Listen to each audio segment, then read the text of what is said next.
Hoje, nós estamos, né, nessa parte mais terminal aí do curso, terminal no sentido não clínico do curso, obviamente, tá? E a gente vai abordar essa semana alguma noção sobre biotermodinâmica e introdução ao metabolismo, tá? Nessas 4 semanas, como a gente tinha combinado. Então, peraí, vou pegar meu chazinho aqui. Meu chazinho, microfone mais perto, né? Tá certo? Então a gente pode colocar aqui como biotermodinâmica. Não sei nem se esse termo é tão legal, mas biotermodinâmica. Tá? Então, esse aqui que é o assunto dessa semana, tá certo? Bom, então vamos por partes, né? Primeira coisa é a seguinte: do que fala essa biotermodinâmica? Bom, basicamente, o que ela pretende avaliar são processos biológicos, né? Processos biológicos que estão relacionados à lógica termodinâmica de operação da física. A termodinâmica é um conceito que vem da física clássica, tá certo? Deixa eu regular esse bichinho aqui. Eita! A termodinâmica é um conceito que vem da física clássica. Da física clássica você tem também a física quântica, a termodinâmica estatística, que dela também se derivou. Mas basicamente a termodinâmica fala sobre um processo em que eu tenho um determinado reagente qualquer aqui, tá bem? E a esse reagente eu tenho um produto relacionado. Já vimos isso, né? Quando você tem uma operação cinética, você tem uma determinada constante que relaciona essa operação cinética, que é uma constante de velocidade. Isso a gente debateu. Então, quando a gente fala, por exemplo, num conceito cinético, a gente quer dizer que quando esse R aqui se transforma em P, você tem uma taxa aqui que a gente pode chamar de K, de tal maneira que a variação de produto, vamos colocar isso aqui sem os colchetes, né? A variação de produto no tempo vai ser igual a esse K vezes a concentração de R, né? Esse K a gente alertou, né? É uma letra minúscula de representação, é uma constante cinética, e que difere em absoluto, em gênero, número e grau, uma diferença fundamental da abordagem termodinâmica. Na abordagem termodinâmica, não me interessa a velocidade, tá? Então a cinética se preocupa com taxas de reação, ratios, né? Taxas, razões. No caso aqui a razão seria produto por tempo, é uma taxa. Enquanto a termodinâmica, ela não se preocupa com taxas, ela se preocupa com estados, certo? Estados. E quando a gente coloca o conceito de estado, o que define o estado para um processo são as relações de pressão, volume, temperatura e número de mols. Então, se eu tiver informações sobre pressão, volume, temperatura e número de mols no processo, eu defino um estado desse processo. E a isso a termodinâmica não se interessa, como eu disse, com velocidade, mas ela se interessa com o equilíbrio de um processo. Na verdade, você tem a chamada termodinâmica distante de equilíbrio, non-equilibrium thermodynamics, mas o que a gente vê nos livros, basicamente, até mesmo em nível da pós-graduação, é a termodinâmica de equilíbrio. Oi, peraí. Chazinho. Tá certo? Nessa termodinâmica, então, o conceito fundamental que aparece é um conceito de equilíbrio. No conceito de equilíbrio, o que é o equilíbrio? O equilíbrio está relacionado com a ausência de mudança. Mas a ausência de mudança quando? No tempo do universo, em 2 segundos? Não tem uma definição clara. É uma ausência de mudança. Então, se você está analisando um determinado experimento de laboratório, e esse experimento você vai analisar durante 60 minutos, e nesses 60 minutos não ocorreu mudança, você pode dizer que naquele processo houve equilíbrio. Agora, o processo em si pode não estar em equilíbrio. Um copo com água em cima de uma mesa, ainda que ele esteja parado, quando você olha o universo chamado água, várias coisas estão acontecendo ali, como formações e desligamentos, por exemplo, de ligações de hidrogênio a taxas infinitesimais de tempo, né? De nanossegundo, picosegundo, picosegundo, se não me engano. Então não é provavelmente um processo de equilíbrio, mas se você enxerga o copo d'água como sendo o volume da água, macroscopicamente esse volume vai variar em relação à taxa de evaporação. Então também não está em equilíbrio, né? Então, é difícil você estabelecer esse equilíbrio de uma maneira molecular, né? De uma maneira mais íntima. E isso é o grande lance também do processo da termodinâmica, porque a termodinâmica, que estuda o equilíbrio, ela vai se relacionar, portanto, a processos, tá? Processos, reações. Esses processos são os processos mais variados, processos a esses que interessam, vou colocar aqui, ó, processos aos quais interessam os estados.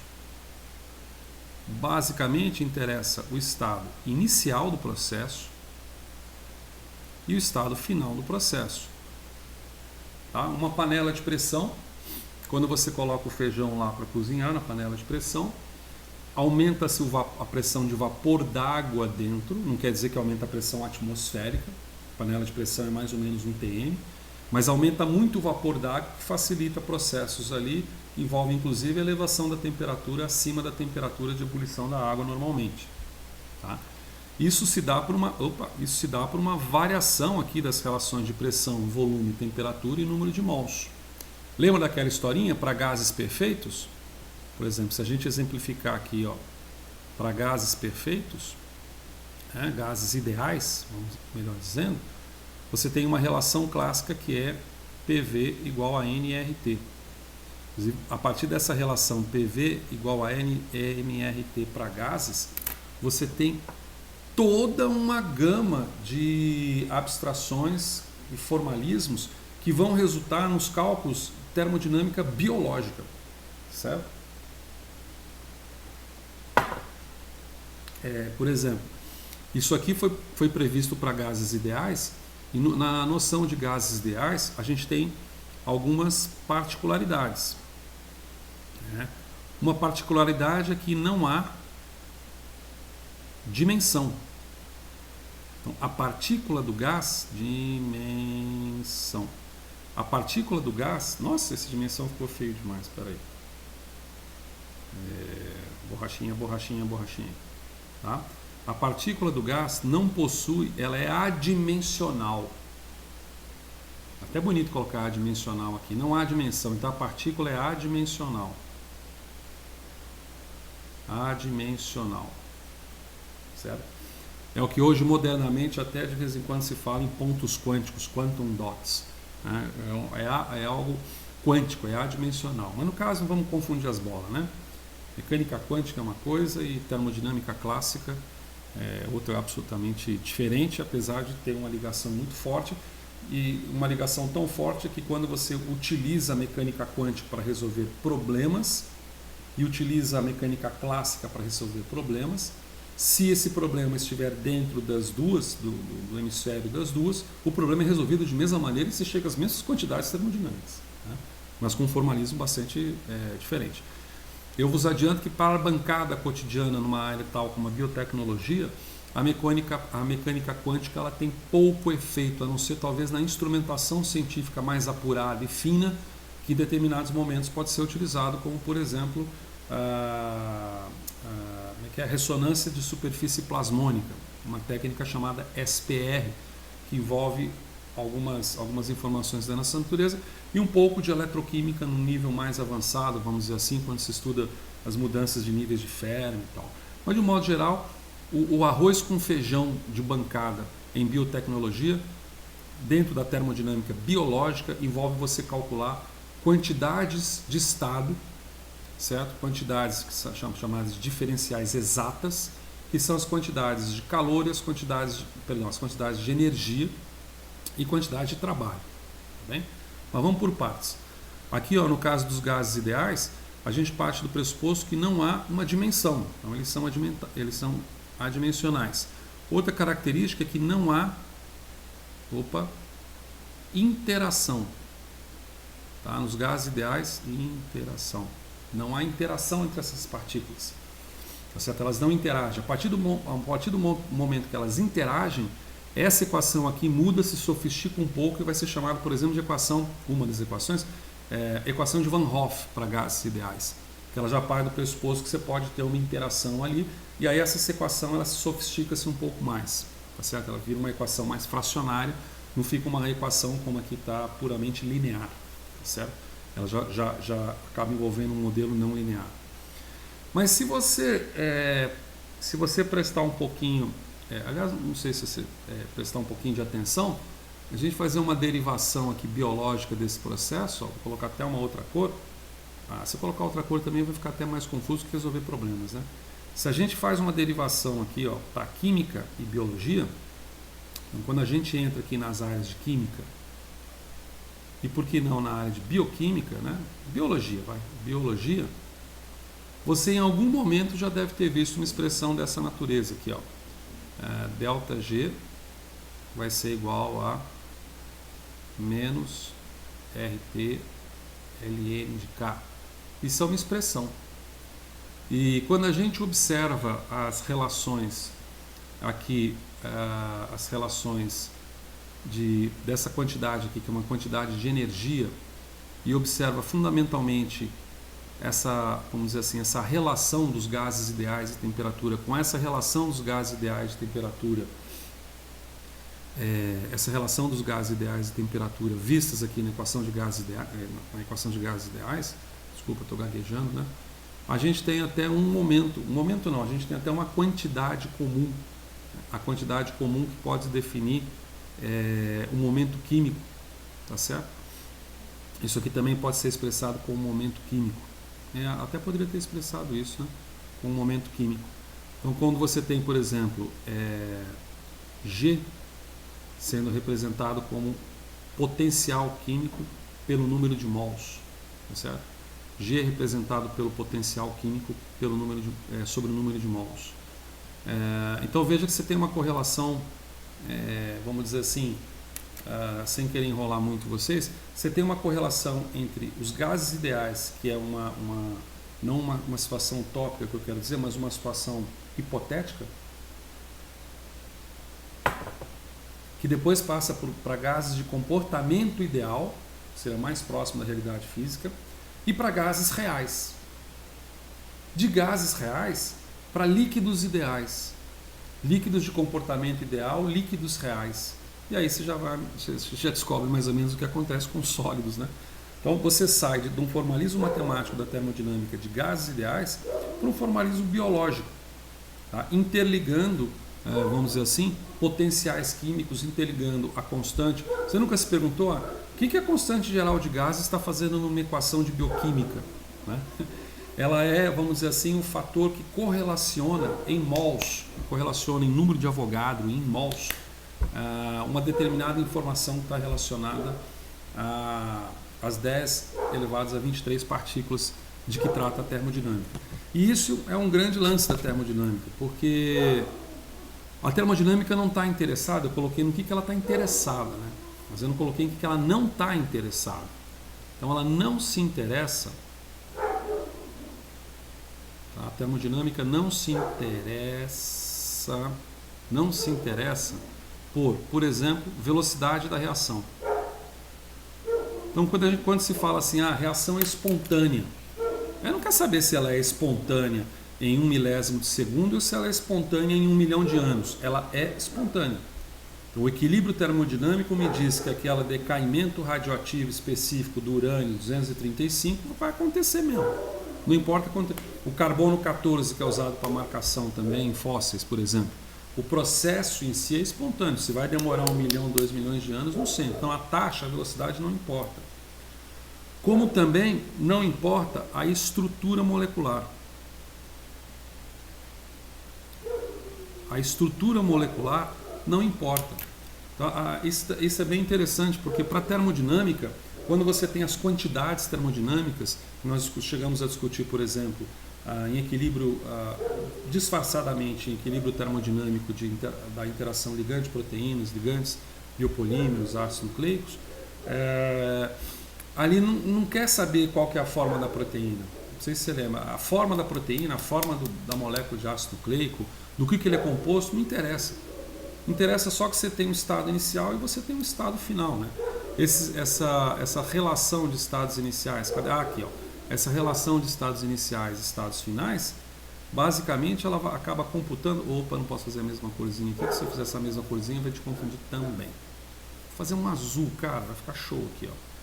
Essa relação de estados iniciais e estados finais, ela avalia, por exemplo, uma determinada quantidade de energia que é colocada aqui. Ela avalia um estado inicial e avalia um estado final aqui, né? Então vamos dizer que aqui você tem o produto e aqui você tem o reagente. Não é isso?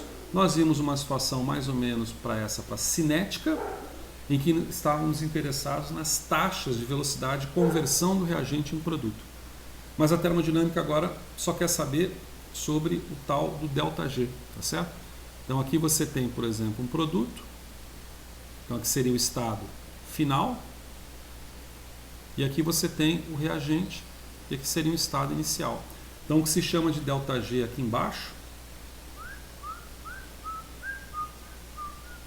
é a diferença entre esses dois estados, tá certo? Com isso, vale a pena que se definam aonde esses processos são analisados, né? Então, que fique claro que a termodinâmica clássica ela deriva de todo o formalismo que vem de gases ideais, certo?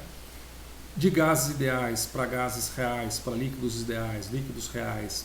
Então, ou seja, o que se apresenta na bioquímica e que basicamente o que se apresenta na biologia também é uma herança desses processos, né? E que eles envolvem quantidades de energia fundamentalmente. Existem algumas quantidades de energia, né? Você já viu no curso, como por exemplo entalpia, entropia, energia livre.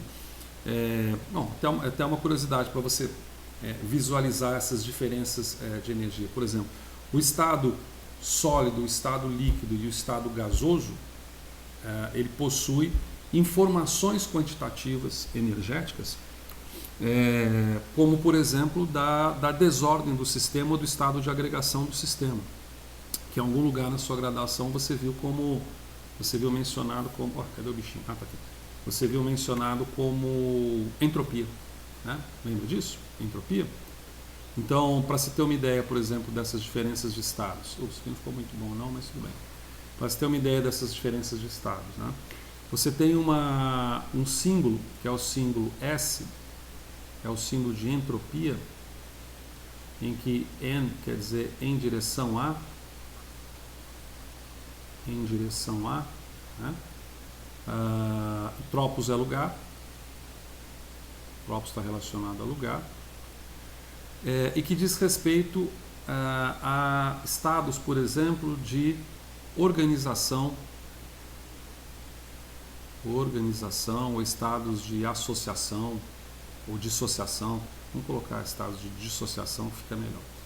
De dissociação. Tá? Isso depende do tipo de tradução que você faz de entropia. Entropia é bem, vamos dizer assim, sofisticada em interpretação, certo? Ela vem, por exemplo, da desigualdade de Clausius, da mecânica clássica, né? Da termodinâmica clássica. Mas o que eu quero exemplificar é o seguinte: a entropia é um estado de dissociação, um estado de organização. Pois bem, você tem o estado, vamos considerar a entropia da água, tá? Como exemplo. A entropia da água, a água pode se apresentar no estado gasoso, pode se apresentar no estado líquido e pode se apresentar no estado sólido. Não é isso? Então, o sólido que seria o gelo.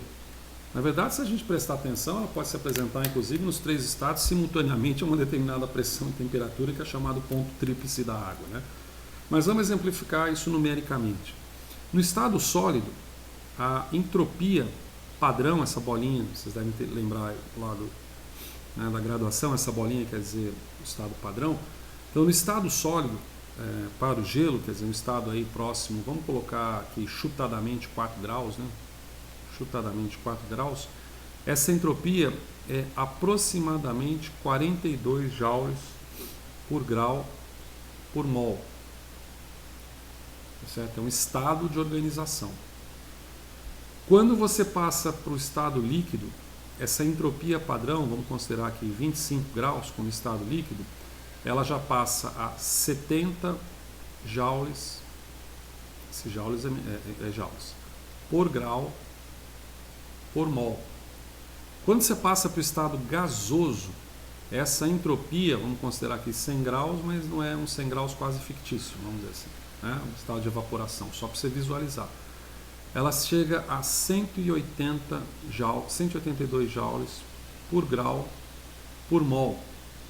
Então veja que a entropia não está, a termodinâmica, aí no caso exemplificando a entropia, não está olhando a característica intermolecular disso, né? Estrutura molecular, ela não está interessada na estrutura molecular. Pode ser sólido, pode ser líquido, pode ser gasoso. Você tem estado inicial e estado final.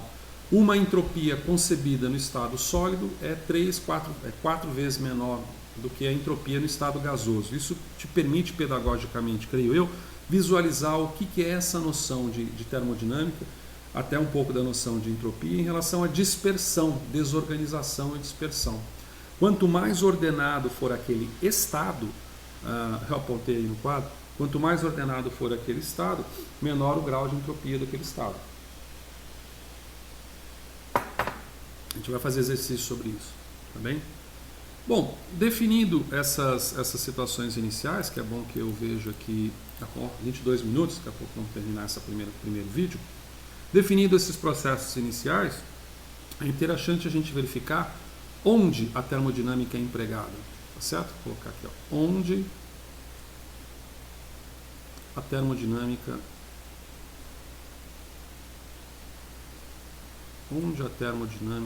é empregada. Bom, a esta pergunta, onde que a termodinâmica é empregada, cabem algumas respostas. Olha, acabei, em vez de descer, acabei vindo para cá, né? Bom, tudo bem. Cabem algumas respostas. Ela é empregada em estudos de mudanças de estados.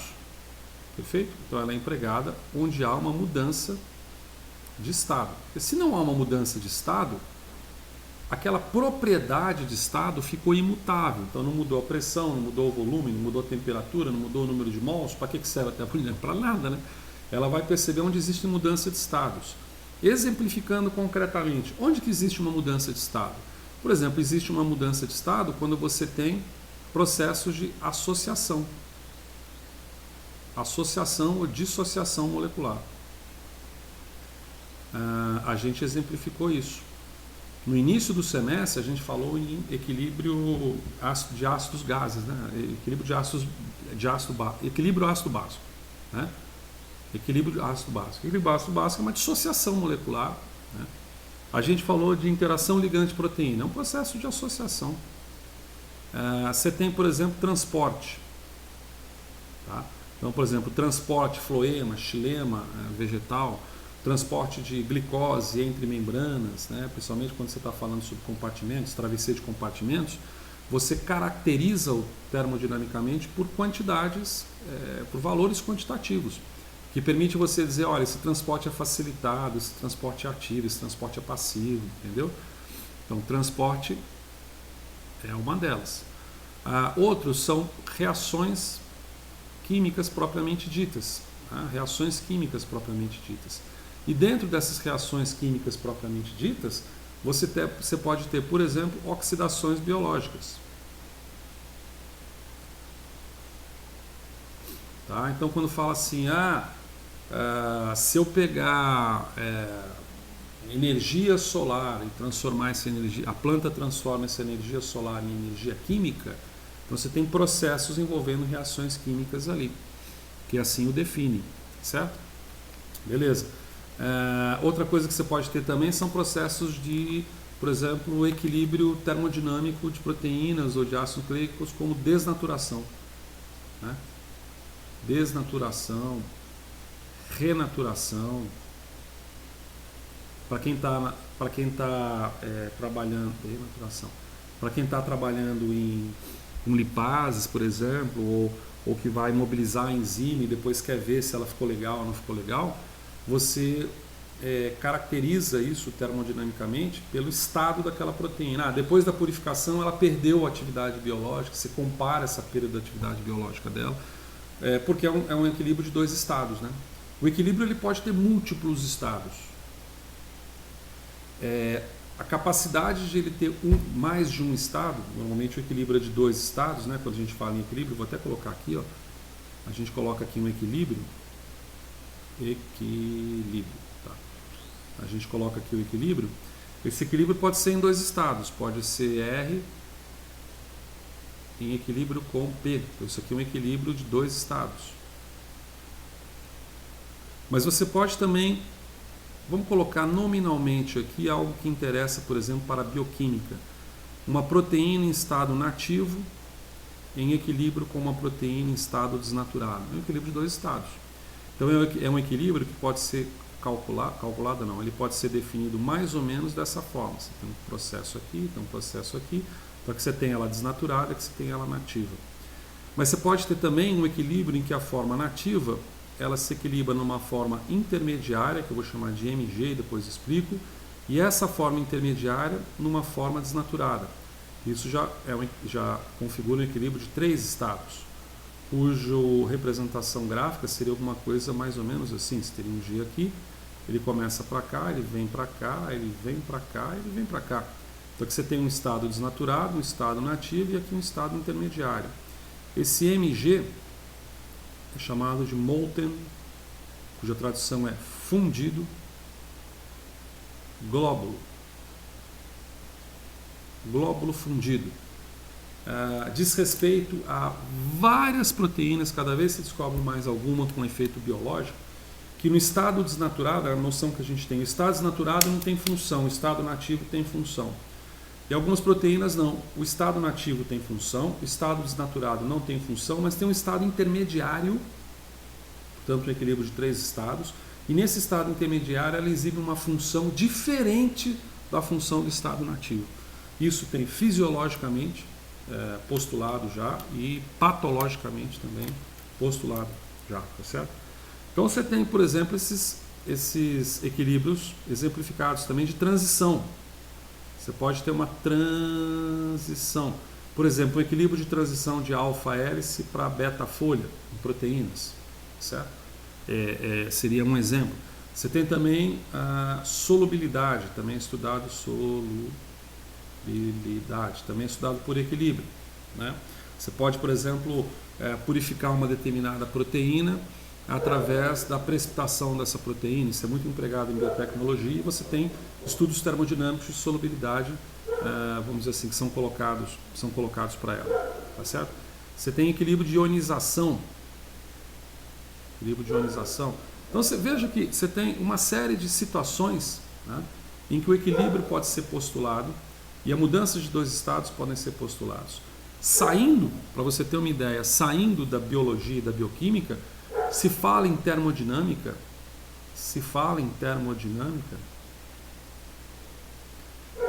aplicada em conceitos bem malucos, por exemplo, termodinâmica ecológica. Por que não? Ecológica. Você já viu o conceito de sucessão ecológica, né? Um manancial hídrico qualquer ali, ou uma represa, ela é assoreada e de repente ela se transforma num brejo inicialmente, não sei, agora me fugiu o termo. Depois ela vai ganhando mais massa de terra e planta e aquilo acaba se transformando, a água vai embora. Então você tem um processo de dois estados. Tem nego que estuda isso daí, certo? E tem uma coisa mais maluca, termodinâmica econômica, tá? Quer dizer, não são coisas propriamente ligadas diretamente à bioquímica, mas só para você ter uma ideia que a amplitude do estudo da termodinâmica é uma amplitude que transcende essas portas bioquímicas, né? Ela transcende essas portas químicas. Por quê?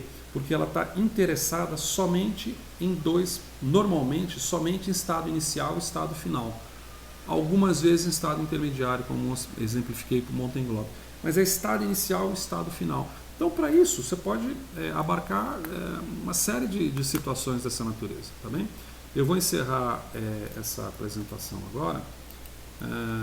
Pra gente, já deu quase meia hora para a gente passar para uma próxima. Falou? Valeu.